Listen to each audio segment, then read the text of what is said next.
friends. I'm so excited you're joining me to see what my self-care journal for 2018 looks like.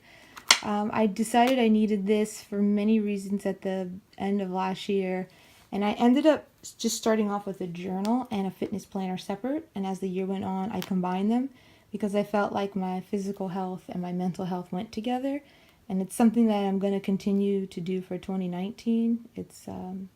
It really worked out well for me to have them together and see how they work harmoniously. So I'm going to give you a little flip through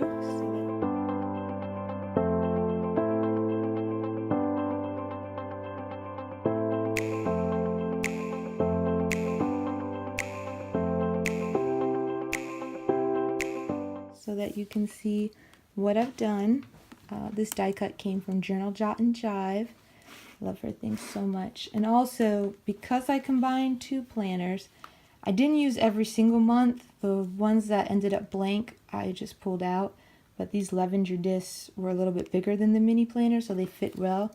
And the metal slides a lot better than the plastic ones. So let's see.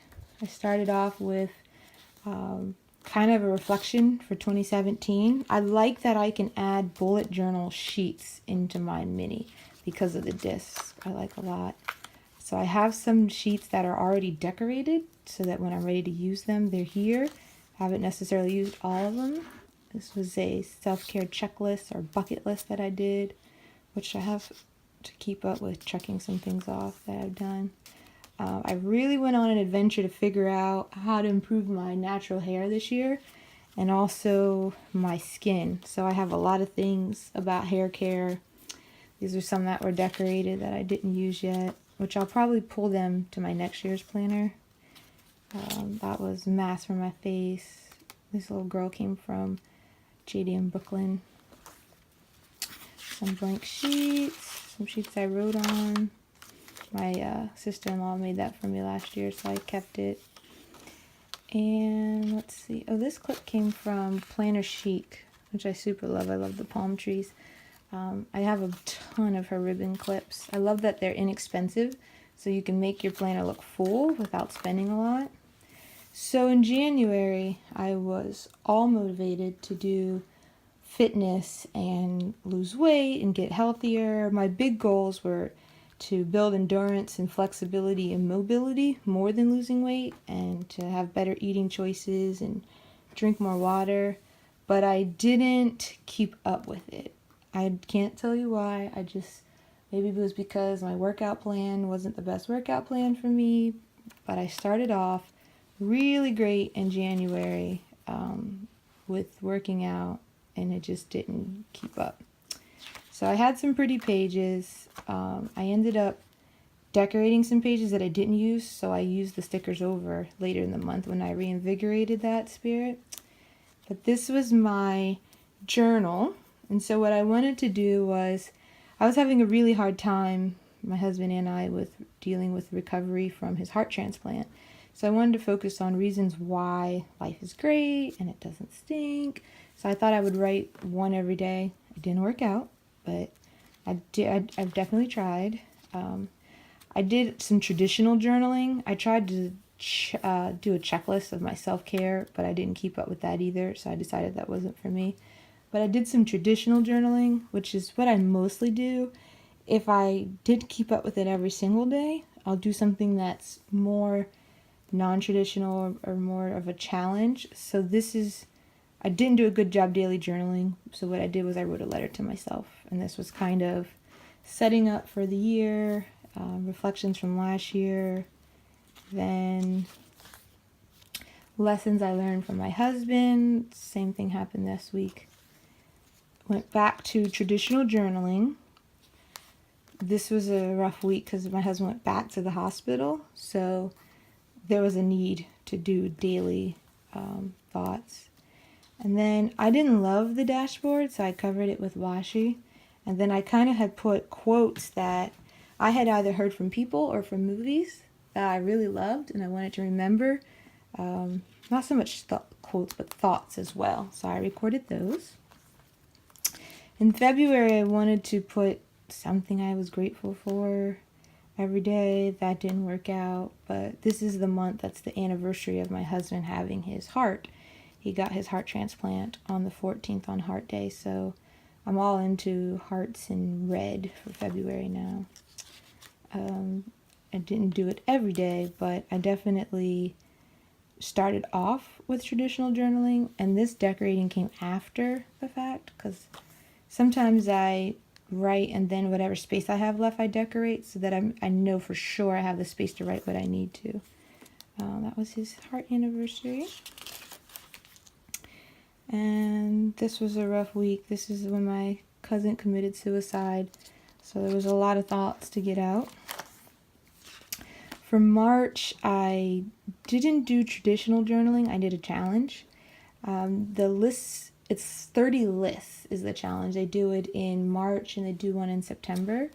So every day I wrote down what the prompt was on the monthly. And I thought this would be great because it would document kind of how I'm feeling, who I am at this point in my life, kind of like a time capsule that I can go back on. So there was different things like what I want to be, and you could see like this is where the better me comes in. Be a better Christian, a better wife, a better friend, a better grown-up. And then it was things like, what emojis do you use the most? So it wasn't always deep thought. Sometimes it was fun, but I definitely enjoyed this challenge. I enjoyed decorating it as much as I enjoyed filling it out. If lists or challenges interest you, I would recommend you look up 30 lists. I love that a lot. So for April, I set out to I've been trying to implement more art back into my life. So I was going to do a doodle challenge and do that doodle a day. It didn't work out so well. Then I tried to do watercolor painting in here, and I absolutely loved this week, but life got crazy and I didn't keep up with it. So I did a little traditional journaling, writing down some ideas I had, but I'm definitely going to try that again. Just because it didn't work doesn't mean it was a bad idea. It just didn't work that month. May was Mental Health Awareness Month. So Miss Thea, who's on YouTube and Instagram, had shown a list that was 30 habits of happiness. And it was things that a happy person would have. So what I did was wrote each of them on the day, and I said I will kind of grade myself on how I'm doing to see how I can become more happy. So I started doing that, but then I also read an article called The Way of Happiness, and I did kind of bullet journaling on taking notes from that article. I really benefited from learning about these were qualities that a person can implement, or kind of the tools to become happy.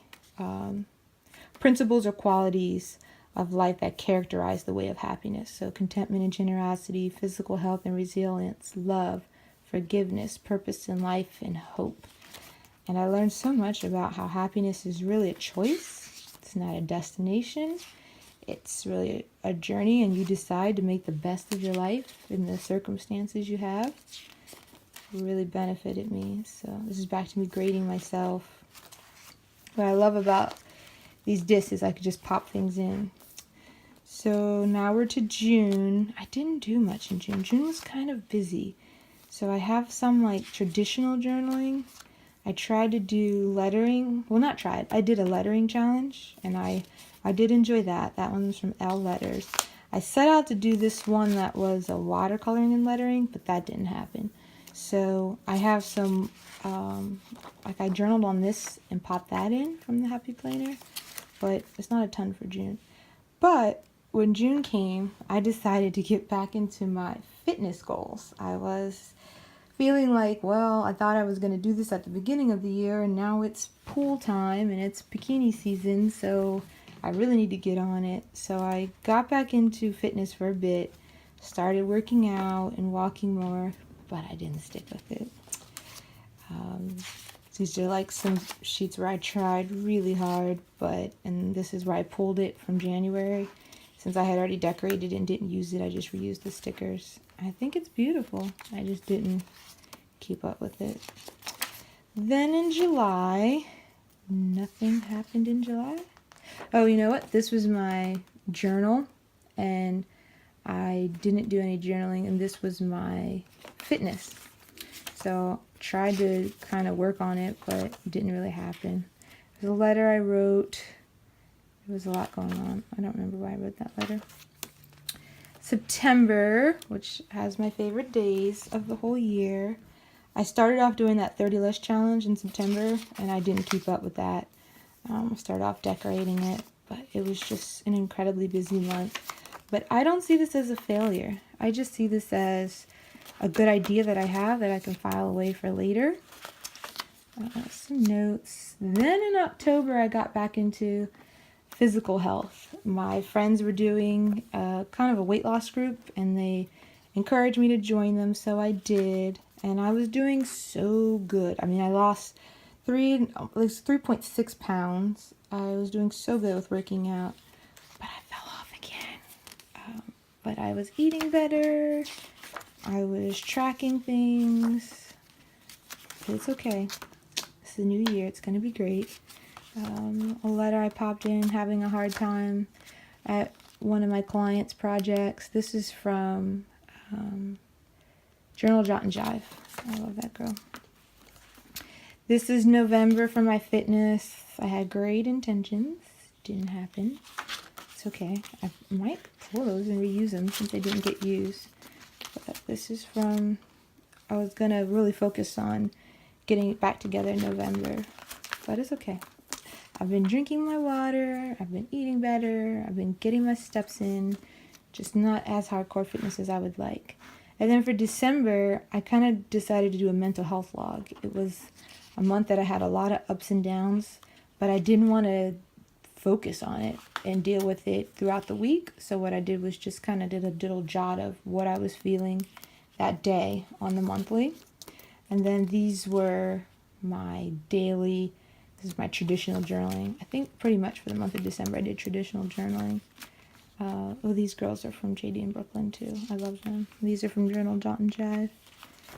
And leads me to now. So I kind of can go on for the next year, and I may or may not catch up from last week. But that is my self-care journal for 2018. If you'd like to see what I'm doing for 2019, you can check the next video. Thank you for watching. If you'd like more tips and inspiration on how you can be a better me too, subscribe here on YouTube and follow me on Instagram at the links below.